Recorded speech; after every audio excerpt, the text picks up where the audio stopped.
Beached whale. At first, I thought that enormous lump of red-brown on the sand was the trunk of some ancient washed-up tree. It was only when I mounted the object, digging my small hands into something far too pliable, that it really hit me. The stale smell of 1,000 low tides and the mute open mouths of the many onlookers with their hysterical dogs, the seagulls circling like squalling clouds, my mother's curlew scream as she ran towards me, disjointed.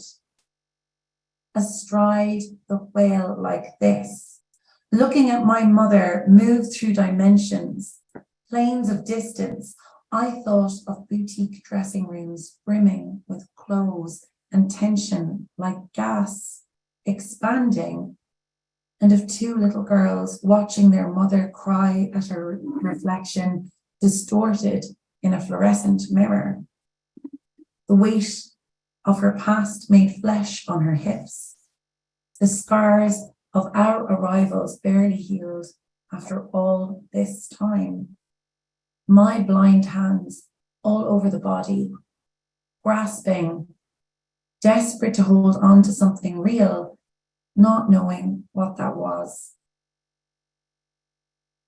I dedicated my book to my mother, which she eventually accepted over time.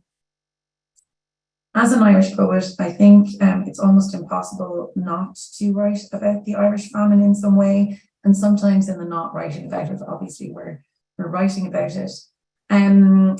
It was obviously a huge influence on me in terms of how I thought and think about consumption and the way that we consume both food and material goods, particularly obviously in Ireland, and how we commemorate that event and remember it even still. Researching the Irish famine. Bulldozers disturb the old workhouse site, uncover babies' skulls, curved like tiny moons. Their mothers beside them, lullabies locked in their jaws. They can measure hunger now, test how much bellies rumbled, the stress teeth were under, rotten before they broke scurvied gums. Mothers exhausted their own bodies to produce milk, high nitrogen evidence of body tissue breaking down, recycling. The starving human literally consumes itself. Babies died anyway. They all died, wasted away like potatoes in the ground, the whole country rotten. What was left buried in memorial gardens alongside statues to honor hunger. Children with milky fat, teeth in braces. All we do now is eat. I'm fascinated with selfies, and I'm really bad at taking them.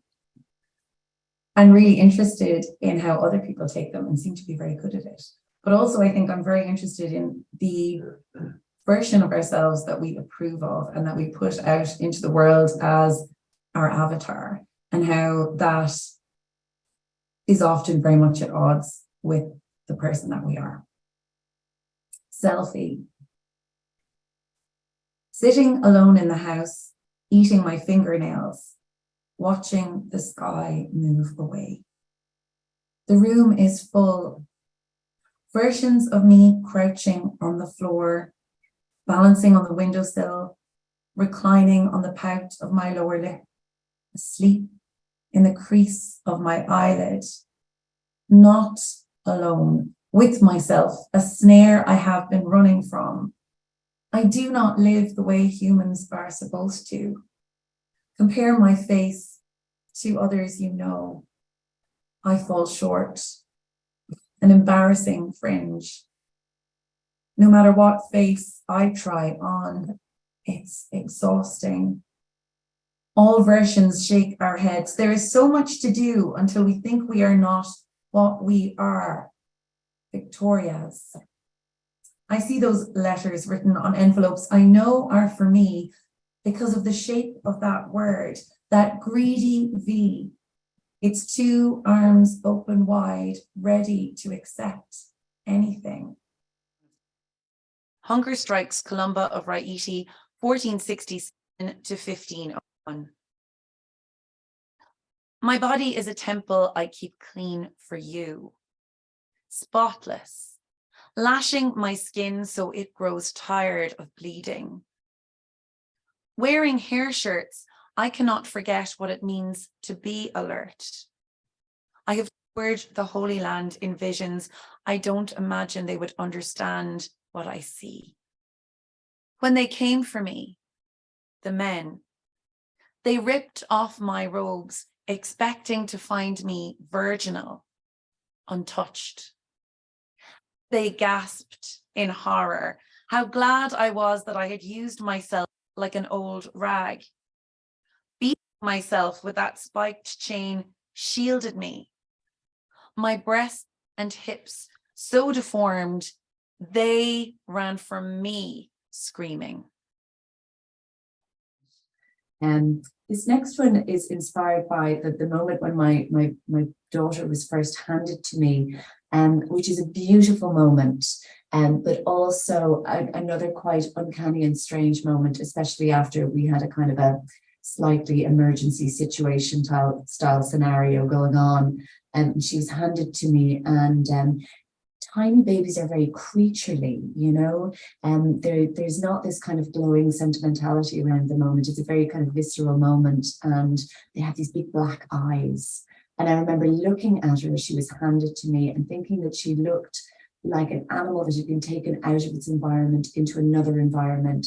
And I kind of felt this pity for her was my first emotion.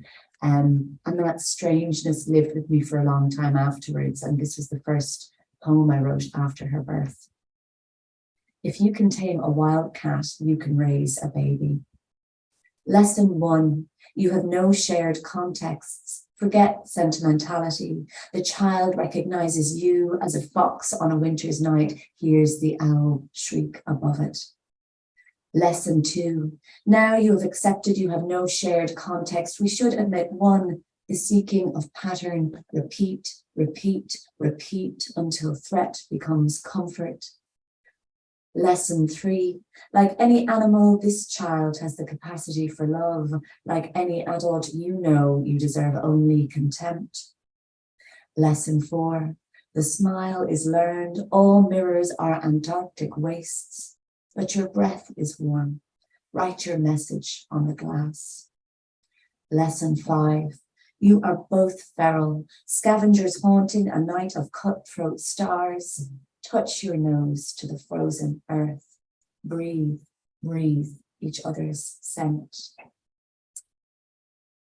Of course, alongside the kind of existential crisis of, having a child in the world and worrying so much about them, I found myself becoming even more attuned to kind of ideas of ecological crisis. And how worrying it was to be leaving this particular world to the next generation. And I think that concern is something that people can access, whether they're parents or not. So I'm just going to read a little poem that deals with that concern, and it's called On Plastics. The guy at the till says, "Can't put that back, love. It's been touched." And dumb, I drop the fork in the bin. Think, oh love, we've all been touched, soiled. Some of us have pushed whole humans out, crunching through pelvises in a gush of blood and shit. And some have been hit, stabbed, slit with pint glasses, surgeons' scalpels, bones cracked with the butt of a blade by marrow butchers preparing a feed of marrow for hungry guests. We've touched ourselves on screens, each other on screens, till bacteria trails we've traced grow verdant. And when you claw voluptuous loam, allow worms, leeches, beetles to slither your arms, you'll find beneath it all that fucking pristine plastic fork, outlasting all our snot and puke and tears. When my daughter was born, we had this moment afterwards where I had a kind of another strange reaction, and I tried to record all of the slightly stranger reactions I had to the process of birthing, alongside all of the joy. There was lots of joy, but that's not what makes it into poetry books, generally speaking.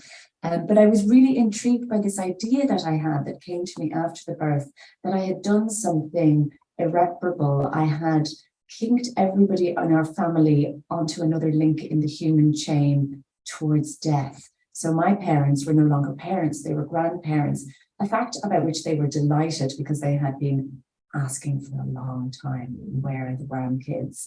But I wasn't happy about it. I wasn't happy about this kind of newfound position that we were all in, and the fact that the parents that I love and still need very much were just moved into this other category. And it made me think of that first time as a child that I became aware not only of like the fact of death, but the actuality of death.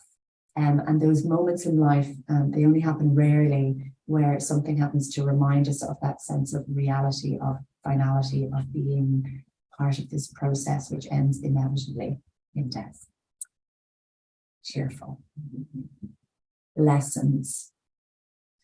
Your birth left me drenched in night sweats, grew the knowledge in me that death was polishing coins for us all those long pre-anesthetic ages, ready to take us both, your shoulders shut in the door jamb of my pelvis. What strange skeletons we would have made. And for a moment, I was the future ghost of all those pale small girls you picture in the backgrounds in old novels where great men are saying great things. I was a great pale tide of little Marys. I tell a lie. I first met death at 7 on the stairs of the 15 bus. He had no body, but he lived behind my eyes, swung space sideways till I could see 1,000 crashes spiral out and all the cold dead faces. And on the hourglass's wasp-cinch waist, there's you, as much your father as you are me, and twice again yourself. Double helix spiraling as the world turns and turns, phosphorus spark in the great dark laboratory. And after you, I still see death on my left shoulder, ready to flip this egg timer world. But now, I save a space for you inside me. I wear the skin a little looser on my bones. I'm going to read now for you a poem that was commissioned by the BBC a couple of years ago. And as Cóilín was kind enough to mention, I have had a lot of moments of intersection with the works of Jonathan Swift over the last couple of years. I've been asked to respond to his work a number of times, which is a challenge that I always enjoy. And in particular, this commission was around A Modest Proposal, which, if you're not familiar with it, is this still shocking 18th century satire by Jonathan Swift, where he suggests that the ongoing problems of hunger in Ireland could be solved if people were to eat their babies. And when I sat down to write this poem, it was a week, I think, in early 2008-19 perhaps, when there were 3 different reports of femicide in the Irish media. One of them was very prominent and was reported on a lot, and the other 2 fell out of coverage very quickly. But this very public display of grieving around certain kinds of murder of certain kinds of women was intriguing to me, because of the notion that these public displays of grief are a kind of a catharsis that I think has the adverse effect of actually keeping the status quo where it is and allowing us to not actually address any of the systemic issues around violence against women. And I think this is a problem in the Western world in general. And 2 lines from a Patrick Kavanagh poem kept going round and round in my head. And they are: ashamed of what I loved, I flung her from me and called her a ditch. And that's from Patrick Kavanagh's Innocence, and it serves as the epigraph to this poem, a plea for the sanctification of the ditches of Ireland. In these difficult cases where the death site is unknown, where guesswork festoons each hedgerow, bog hole, car boot, in caution tape for a mother sucked through the estuary's throat and into the sea, In these dark times when our men are driven by swallowed sorrows to make a butcher's block of the hearth, the best course of action is to sanctify the sites where these unfortunate women found their rest. If we worship them here, maybe their fractured ribs will knit like a Moses basket to shelter the heart. Contusions to the chest, legs, forearms will fade into darkness, licked back into an inky horizon. Broken necks will kink into place with a click as neat as a car boot's closing. And mirrored in the meadow's satin dew will be a host of little virgins, mothers of the field, ditch, cistern. Each little breakneck, each strangled waif will be a May queen, a fly-tipped boreen, her altar, and her voice will pour like honey over the fields, sweet as blackbird song, rippling the wooded glen. Oh, raise your hands in supplication, chant her name across the evening in a round. Mother ditch, prepare a bed for us among the nettle leaves. Oh, mother, dip your net for us amongst the choppy waves. Oh, mother ditch, we pine for you until the moon is full, and then we see your face appear in every bog pool. This book is called Pit Lullabies, and there are a number of pit lullabies that run throughout the book, which were written during a year when I spent a lot of time away from my young daughter, traveling for work, and carrying with me all of the guilt that involves. And I think any parent trying to survive in today's very chaotic late capitalist world will have, I'm going to get a capitalism rant in there somewhere. We'll have had that experience, the need to keep going, to keep working, and yet that pull back to home and how difficult that can be.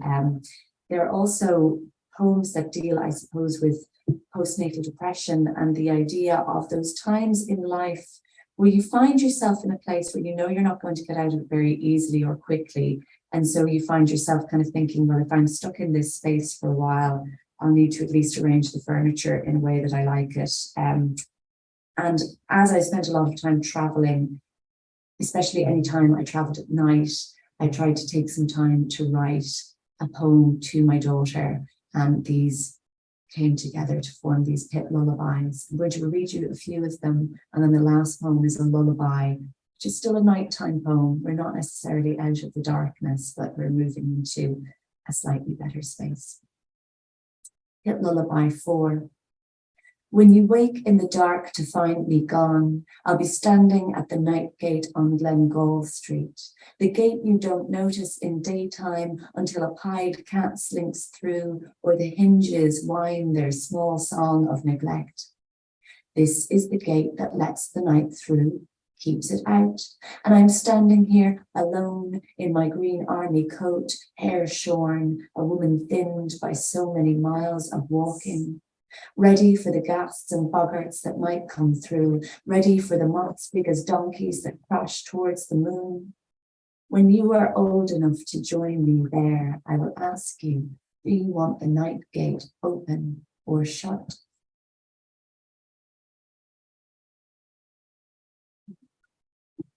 So many markers in this book. And they're doing their job, excellent.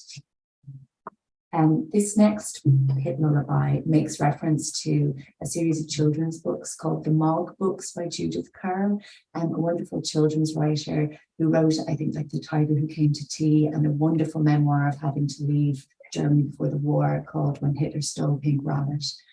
These Mog books were my favourite when I was a child, and my daughter loves them as well. And they're very kind of cute and whimsical.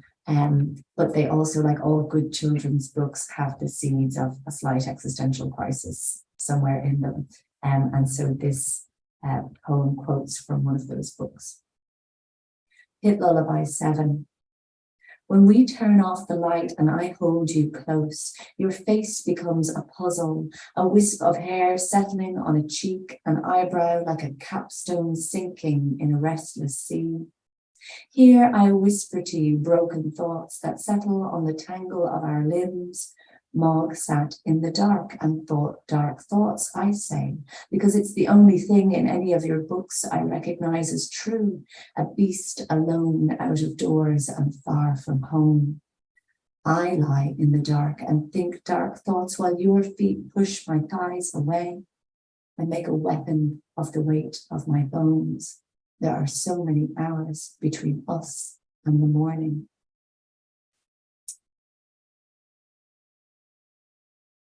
The next hit lullaby I'm going to read is just a tiny short little one.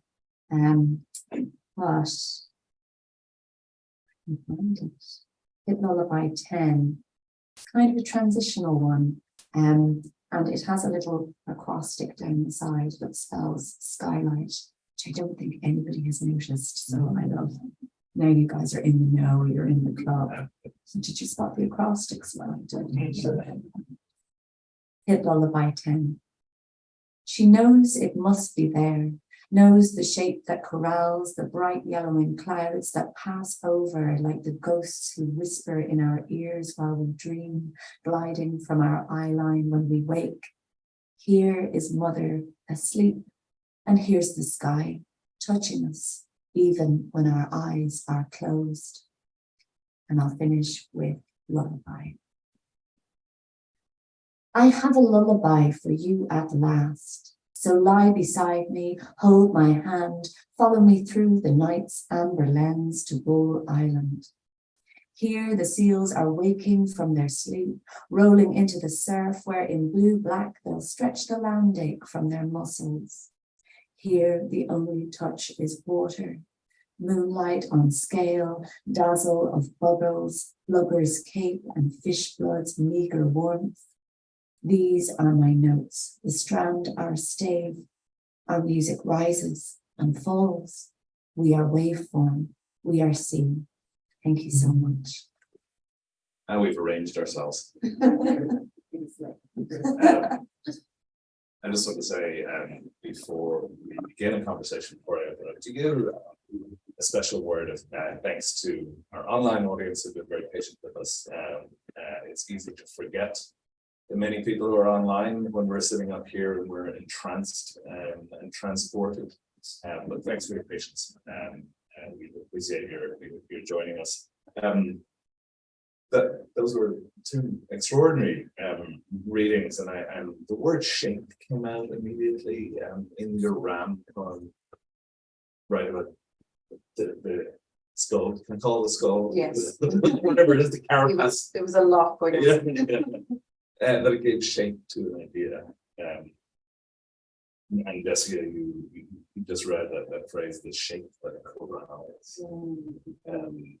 And your poems, both of them, and I wish we could see some of these on the page. They take over the page, both of you, in different ways, offering a sort of a shapely form to these ideas. And so I thought maybe we could talk a little bit about the shapes, the ideas that are given shape to.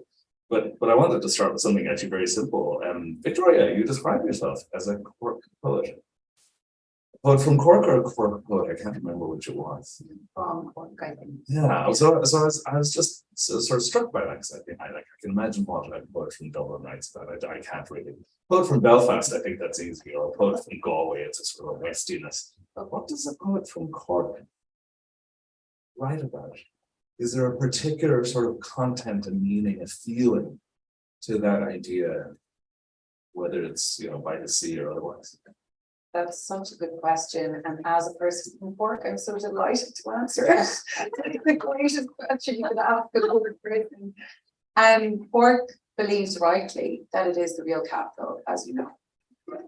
So I think you're going to fall out. I know, sitting next to a dog. How can I say this?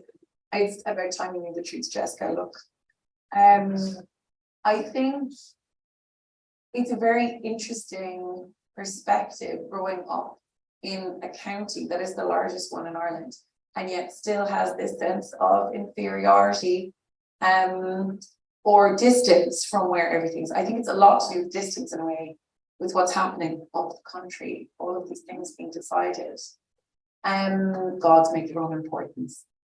So I think there is a certain rebelliousness that I feel is bred into us, particularly through sport and particularly through relating our experience in Cork through the lens of pale. Those in the pale, which is a very old, laden, archaic way of looking at it. I know my dad would have been delighted to see the cover of my book because it is red and white, which this was not planned. But when I got the cover, I was so delighted because Cork is red and white, the colours of the county. And my dad always told me it was the blood and bandage.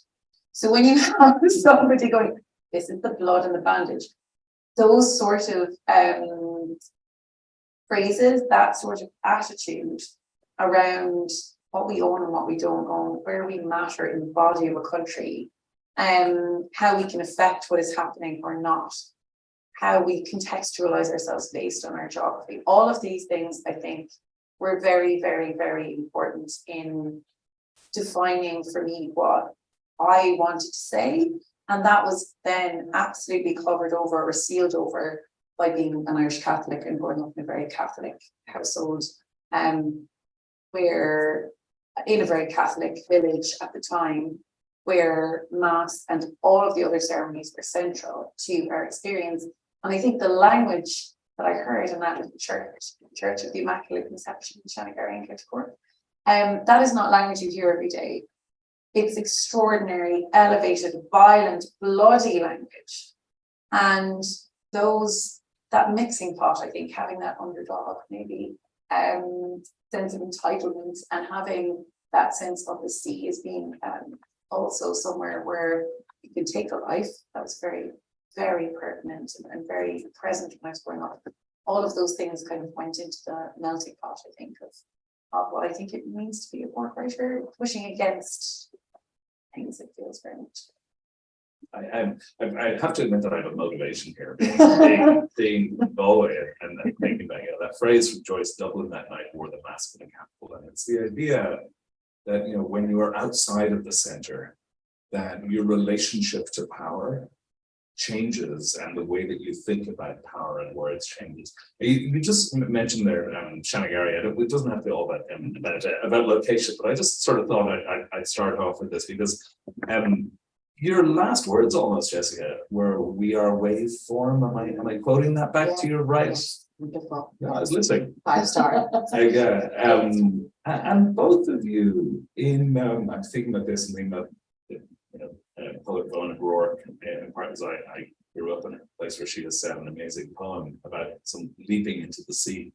But from Liffey Swim, in a sense, all the way up to that last hit lullaby, you two are sort of thinking about fluid forms and a relationship between poetry and fluidity in the sea. And I was surprised by that. So I have to admit that I haven't read Hit Lullabies because I couldn't pick it up.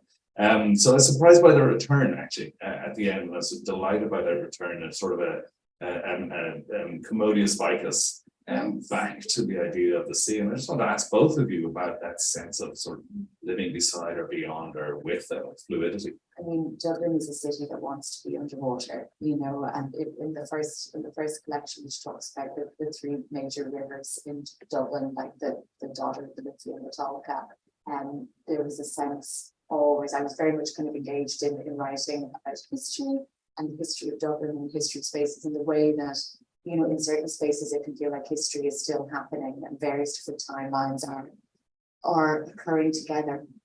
And actually, I was thinking the writer Mark O'Connell had a wonderful essay on the place in Usher's Island, in which the dead was set, which was published in a journal recently. And he's talking about the fact that when we walk around Dublin, Ulysses is still happening. That the city has changed, the elements of it haven't. And that's the kind of the wonderful power of Joyce's work, is that it has the capacity even to look forward to the current day and to still contain that atmosphere somehow. And that's something that's been very important to me in my work, to try to capture how these different times coexist. And for me, the sense of water is really important for that.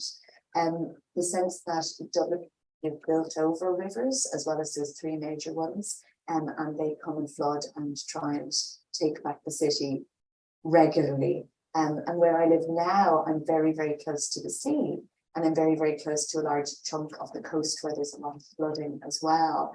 And so it feels like that sense of water is kind of constant and important and present in Ireland, both as a thing that connects us, but is also quite a dangerous thing. And you know, it is also as well, just in a way of, I think if I were to psychoanalyze myself, it's the world of the emotions and fluidity and being unaffected in a sense. So yeah, there's all that in there.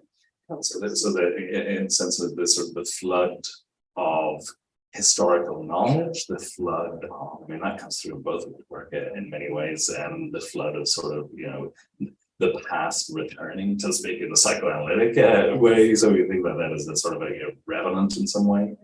But of course, and you know, I think of this particularly actually, Jessie, in terms of your work, but both of you, I mean, rereading your work over the last few days in preparation for today has just really struck by the intensity of the body, by the amount of sort of power and politics and historical sense that the female body in particular, and when you talk about the femicides, brought me back to that moment in 2018, and the way that your poems are sort of driven by that potentiality of the body to remember, to rebel, to speak back, but also to be the subject of violence and self-violence. Like, can't remember which martyr it was, really moving poem.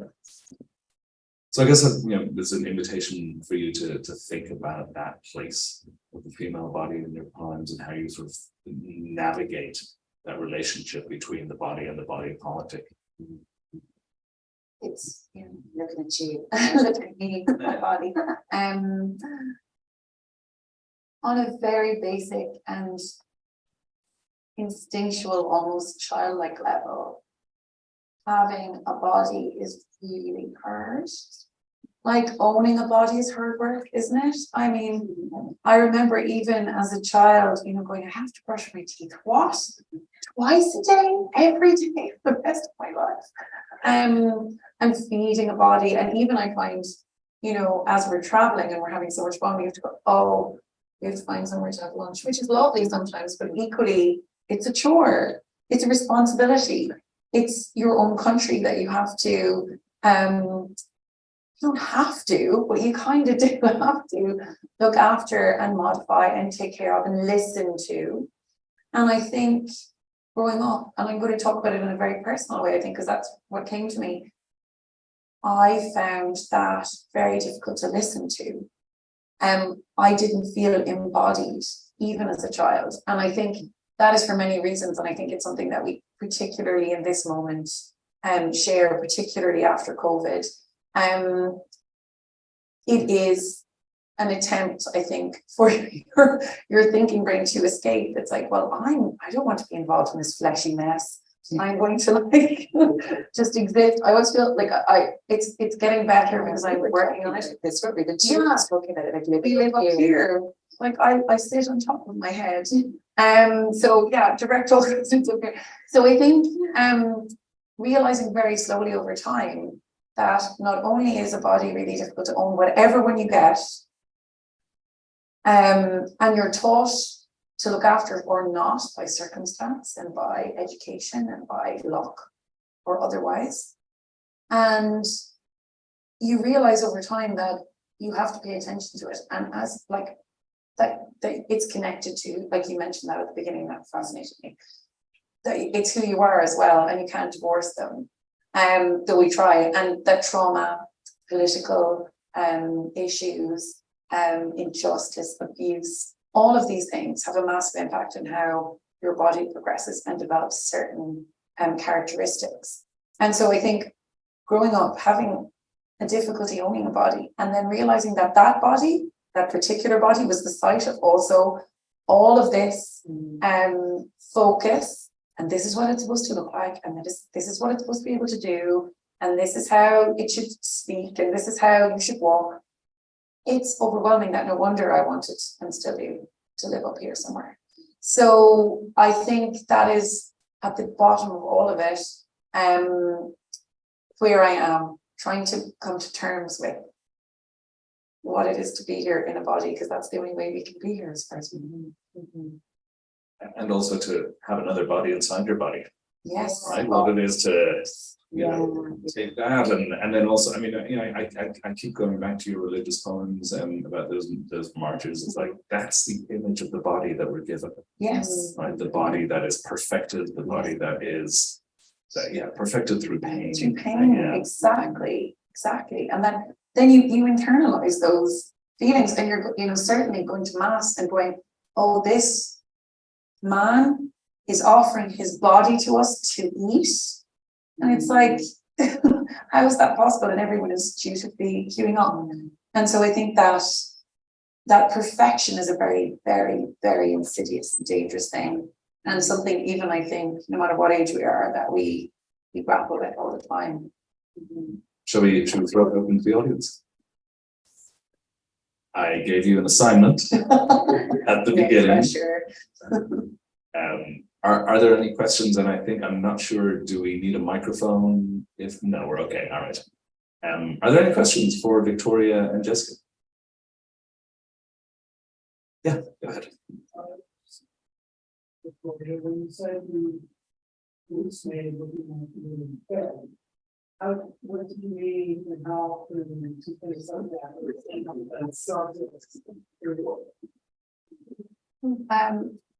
The wonderful thing about finally, you know, inhabiting this life is I can actually tell people the way my brain works and get lovely questions like that.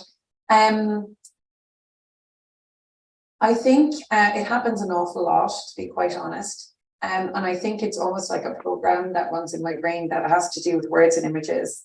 And I think I'm very open now, extremely open now to that.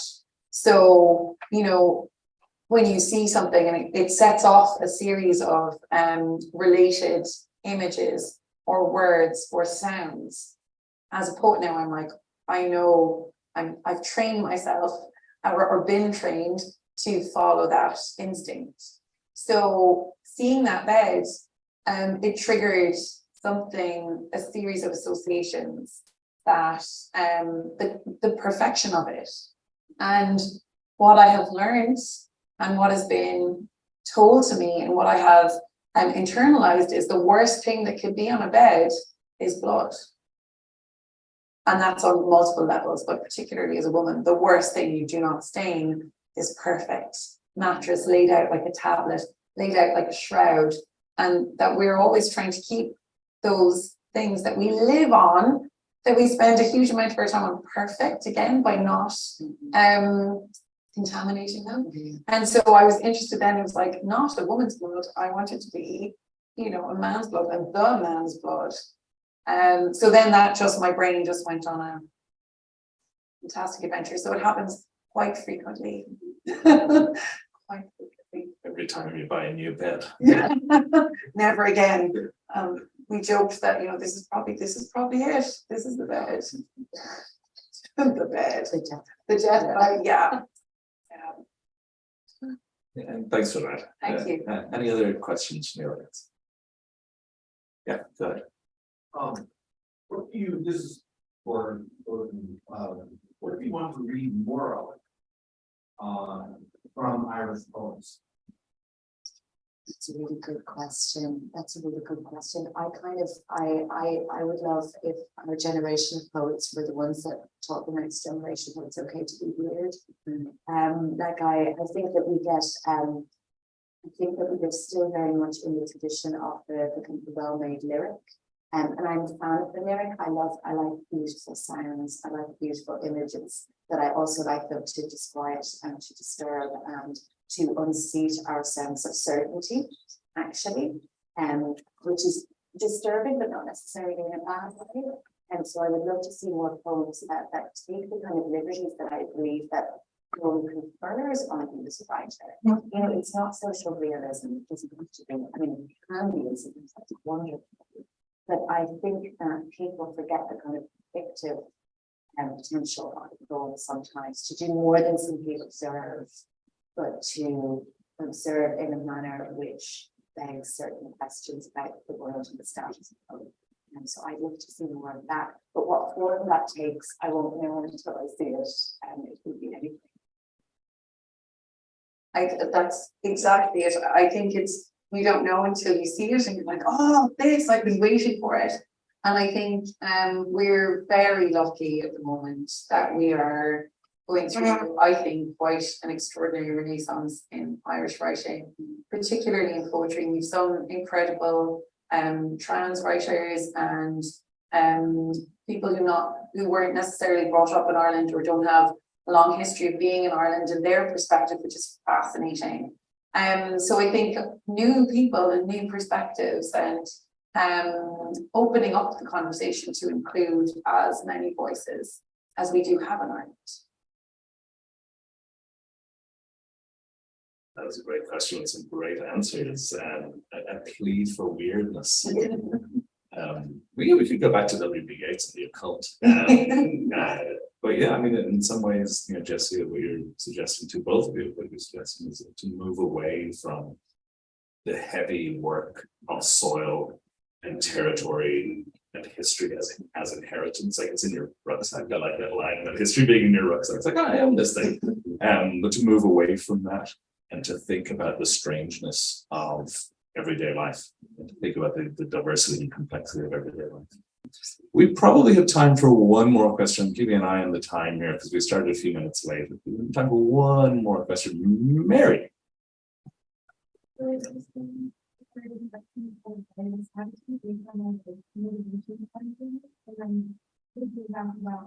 Jessica said earlier when discussing the downside and how there's a giant status quo that you can start by writing or even budgeting where you can. So I was with all of that thinking about this joint team in both the American. Do you feel like it's a rebellion to write about in such an honest way, like we struggle so looking at how we hold on stuff. So why do you have to do that? Or do you have to like give yourself permission to write about those things? I think it is just surprisingly difficult actually. You know, and I always want to be that we never want to be the person saying, yes, it's right with this, because there are other people like it. There are a lot of people like it. I think within the Irish context, like I feel like every generation needs to make their own space for the kinds of discussions about the body that need to be had at that given moment.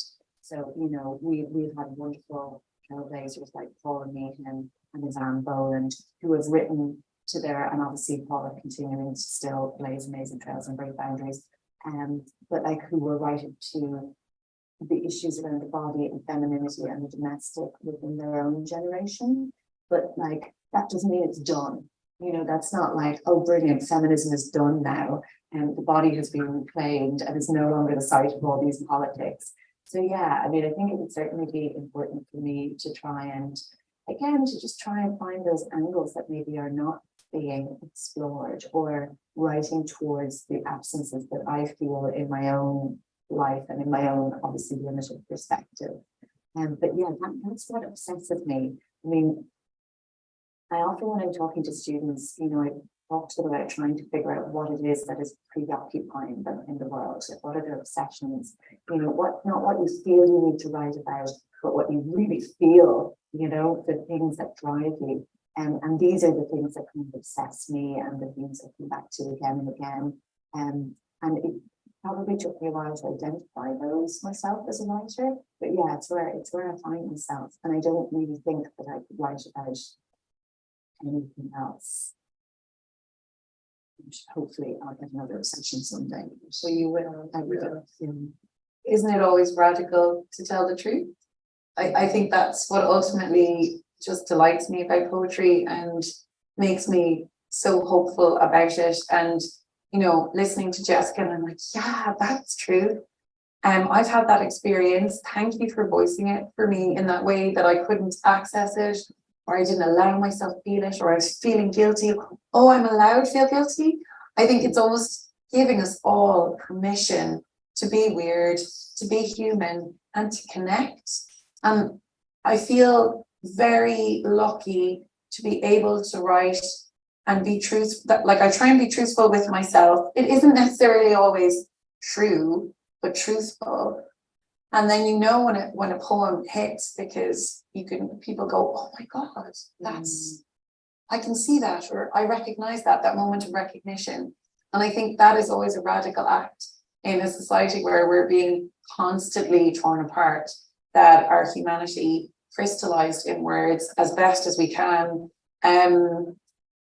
is so useful and so special and so practical in bringing us together. And that's always, you know, trying to connect people is always radical, I think.